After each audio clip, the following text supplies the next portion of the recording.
먼저 하나님께 감사와 영광을 돌려드리고요. 또 기도와 또 후원을 아끼지 않으신 우리 성도님들 고개 숙여 감사드립니다. 예.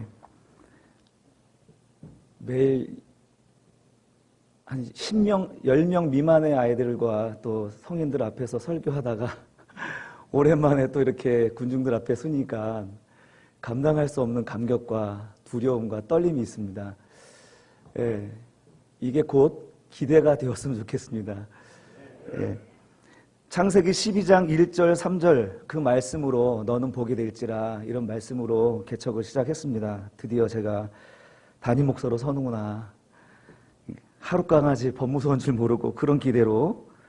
그런데 진짜 알았으면 개척하지 않았을 거라는 그런 생각을 합니다.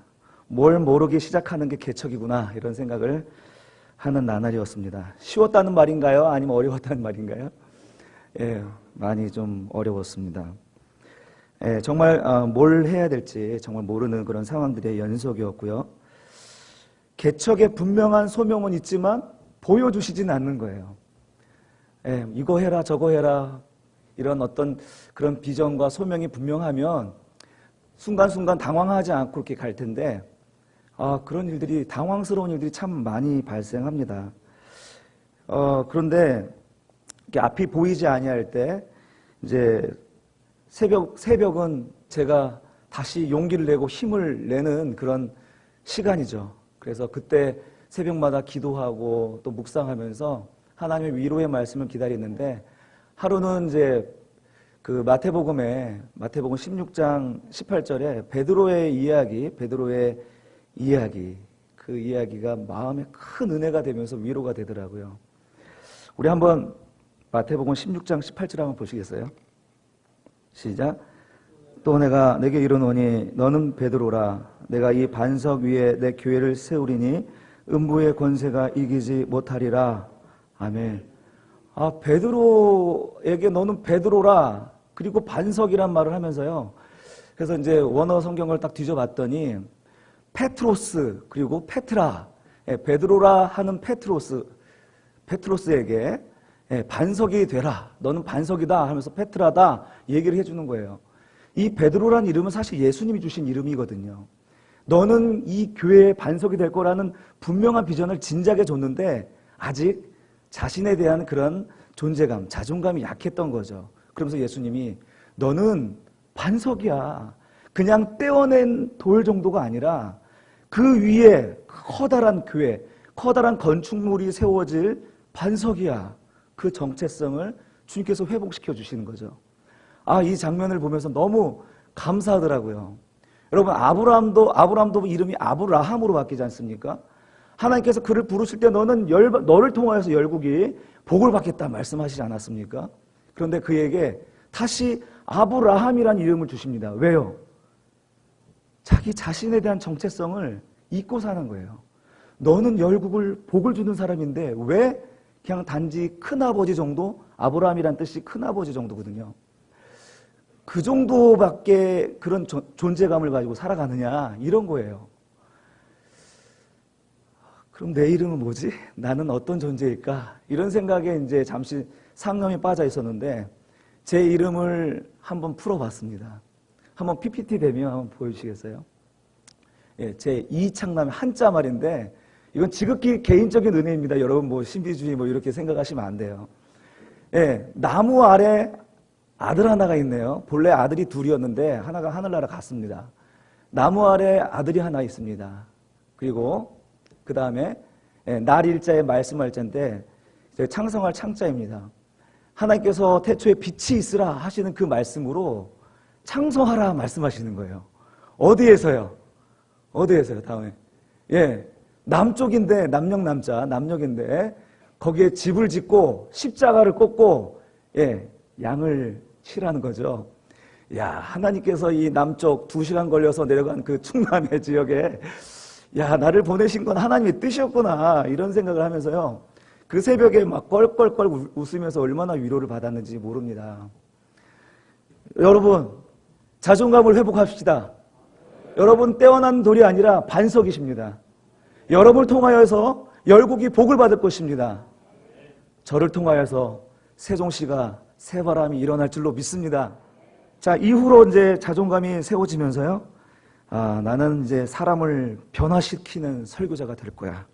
성도의 절대 지지받는 설교자가 될 거야. 하나님이 인정하시는 설교자, 한국교회 최고의 설교자가 될 거야. 이런 마음으로 기도하기 시작했습니다. 여러분 뭐라 하지 마십시오. 꿈은 꾸는 사람 마음대로니까. 그러나 이제 사역을 하면 할수록 부딪히는 일들 앞에서 여전히 난 초보구나 하는 생각을 지울 수 없습니다. 그 초보인 이유가 무엇이냐면 저에게 설계도가 없어요. 설계도.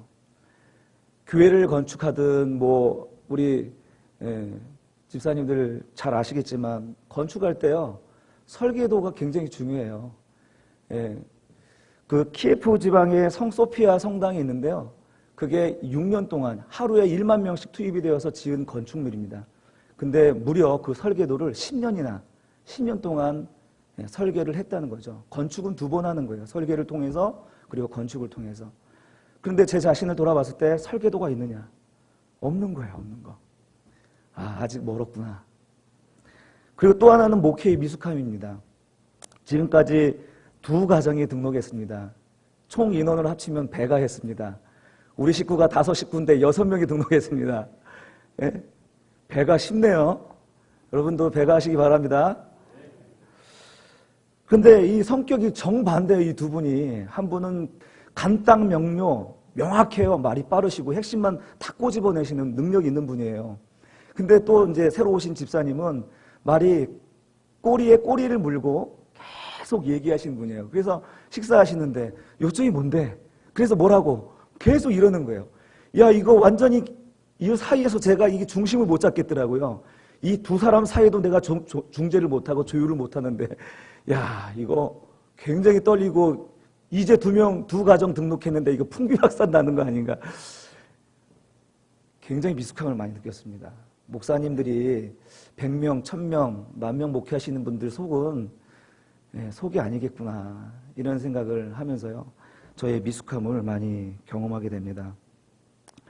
그러면서 생각이, K-팝 스타 아시죠? K-팝 스타에 보면은 엔터테인먼트 회사의 연습생들이 그렇게 많아요. 이 연습생들이 생각이 나더라고요. 저는 이제 개척하고 담임 목사라는 이름을 탁 타이틀을 달면 본선에 진출하는 줄 알았어요. 근데 여전히 하나님 앞에서 연습생이고 여전히 훈련생이라는 사실을 지울 수가 없습니다. 오늘 본문은 바로 그런 본문입니다. 제가 창세기 12장에서 너는 복이 될지라 이런 기대감으로 나갔지만 여전히 아브라함은 그 미숙함이 드러나고 있는 거예요. 그 아브라함의 미숙함, 사라의 죽음을 통해서 드러나고 있습니다. 오늘 본문은 사라의 죽음과 아브라함이 헷 족속에서 땅을 사면서부터 그 이야기가 진행되고 있습니다. 여러분, 아브라함이 하나님께서 보내신 그 가나안 땅, 사라가 죽을 나이쯤 되면 60년이 지난 거예요. 땅 한 평이 없었습니다. 땅 한 평이. 왜 땅이 없었을까요? 하나님이 보내신 그 비전의 땅이고 사명의 땅인데 왜 자기 땅이 없었을까요? 오늘 본문 4절 한번 보십시오. 그 4절에 보시면 뭐라고 나옵니까? 나그네요, 거류민이라고 생각했는 거예요. 자기 정체성은 거기에 나그네이고 거류민이기 때문에 땅이 없었어요. 그러면 아브라함이 생각한 고향은 어디일까요? 아브라함이 생각한 고향, 본향은 어디일까요? 천국일까요? 24장, 창세기 24장 4절을 한번 보시겠습니까? 내 고향, 내 족속에게로 가서 내 아들 이삭을 위하여 아내를 택하라. 7절 보시면 하늘의 하나님 여호와께서 나를 내 아버지의 집과 내 고향 땅에서 떠나게 하시고 내게 말씀하며 내게 맹세하여 이르시기를 이 땅을 내 씨에게 주리라 하셨으니 그가 그 사자를 너보다 앞서 보내실지라 내가 거기서 내 아들을 위하여 아내를 택할지니라. 이삭을 위하여 아내를 고향 땅에 종을 고향 땅에 보내는데 지금 아브라함은 고향이 어디라는 거예요? 가나안입니까? 아니면 하란입니까? 아니면 갈대아 우르라는 겁니까? 어렵죠? 예. 지금 하란에서 아버지가 죽었어요. 아버지의 묘실이 하란에 있어요. 그러니까 지금 자기 아버지 묘실이 있는 곳이 자기 고향이라고 생각하는 거예요. 분명히 하나님께서 가나안 땅을 주시면서 거기에서 하나님의 약속을 이루실 비전의 땅인데 거길 고향으로 생각하지 아니하고 아브라함은 자기 아버지 묘실이 있는 하란이 자기 고향이라고 생각하는 거예요. 그런데 오늘 본문에서 드디어 아브라함이 땅을 한 평이 아니라 거기서 매장지를 사죠. 헷 족속에게서 삽니다. 왜 갑자기 60년 동안 사지도 않았던 땅을 갑자기 사겠다고 나섭니까? 그 이유가 누구겠습니까? 어디에 있겠습니까? 사라의 죽음이었습니다. 사라의 죽음. 오늘 본문에서 사라가 무슨 말 한지는 알 수가 없어요. 그러나 사라의 죽음을 통하여서 땅을 샀다는 것만은 분명합니다.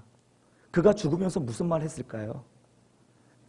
오늘 3절에 보면요. 사라가 숨을 거두고 그가 시신 앞에서 아브라함이 시신 앞에서 쿰 달리다 쿰 할 때 쿰 벌떡 일어났다는 겁니다. 벌떡 일어나서 이제 정신이 확 깬 거죠. 그렇지 맞지. 그리고 땅을 사는 겁니다. 그리고 어마어마하게 바가지 쓰면서 그 땅을 삽니다. 여러분 사라가 아브라함에게 굉장히 중요한 역할을 한 겁니다. 성경에는 298명의 실명이 나오는 인물들이 있는데 그들의 죽음을 기록할 때 그 죽음의 중요도에 따라서 그 길이가 결정이 돼요. 여러분 질문하겠습니다. 이 죽음의 이야기를 가장 길게 작성된 성경의 인물은 누군가요? 누굴까요? 너무 조용해서 무서워요. 예, 예수님이죠. 예수님이 예수님의 죽으심이 가장 길게 기록되어 있습니다. 왜? 가장 중요하니까요. 그런데 사라의 죽음도 이만저만 긴 게 아니에요. 오늘 본문은 그 땅 사는 것과 관련해서 20계절이에요. 그의 남편 아브라함의 죽음은 11절에 불과합니다. 사라의 죽음이 왜 그렇게 중요할까요? 사라의 죽음을 통해서 아브라함이 받은 사명이 사명으로 다시 회복되는 시점이 되었다는 것입니다. 여보, 내 땅에 묻히고 싶어. 갈 때 우리에 갈까? 아니면 아버지 묘실이 있는 하란? 아니, 내 땅.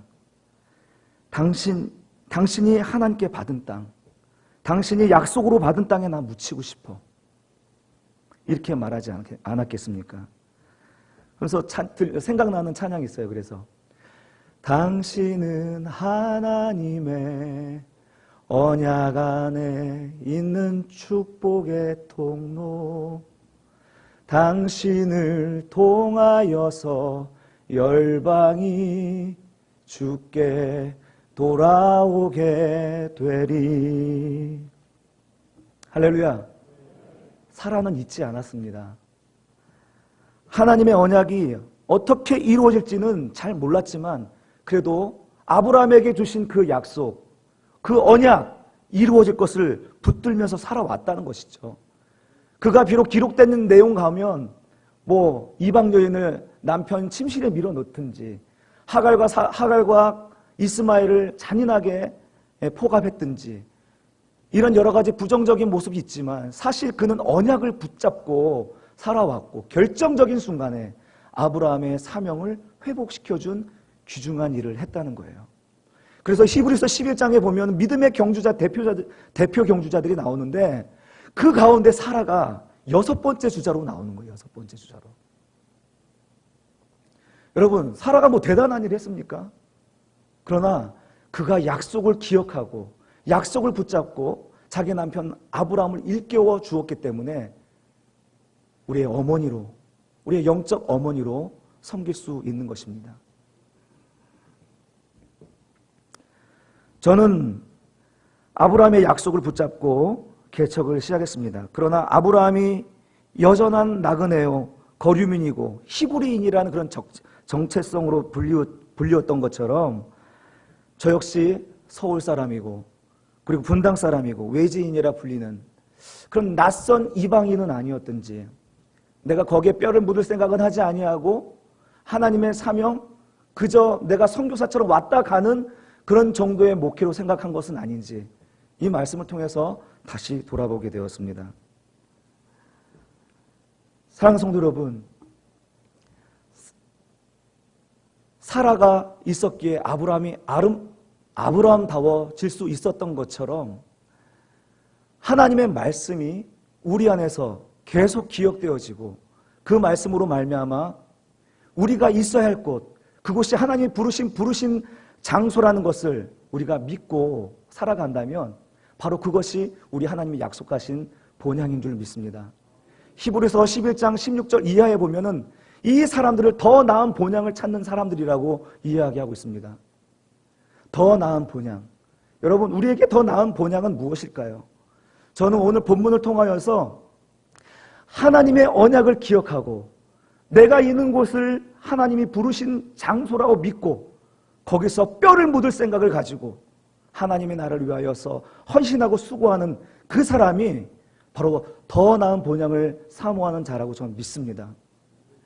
저는 제게 주신 그곳이 이제 저에게 뼈를 묻으라고 하신 새로운 고향이라고 믿습니다. 거기서 하늘나라를 소망하면서 하나님이 부르신 부름에 순종하면서 하나님의 나라를 확장하는 일에 최선을 다하기로 작정합니다. 사랑하는 성도 여러분, 여러분들도 여러분의 고향이 각각 다 다르지만 바로 이곳이 하나님이 부르신 고향인 줄로 믿습니다. 그래서 하나님이 더 나은 본향을 사모함으로 말미암아 이 교회와 가정과 여러분의 산업 현장이 하나님의 나라가 이루어지는 곳이 되게 하는 것, 그것이 아브라함의 복이 흘러가게 하는 그런 축복의 통로가 되는 줄로 믿습니다.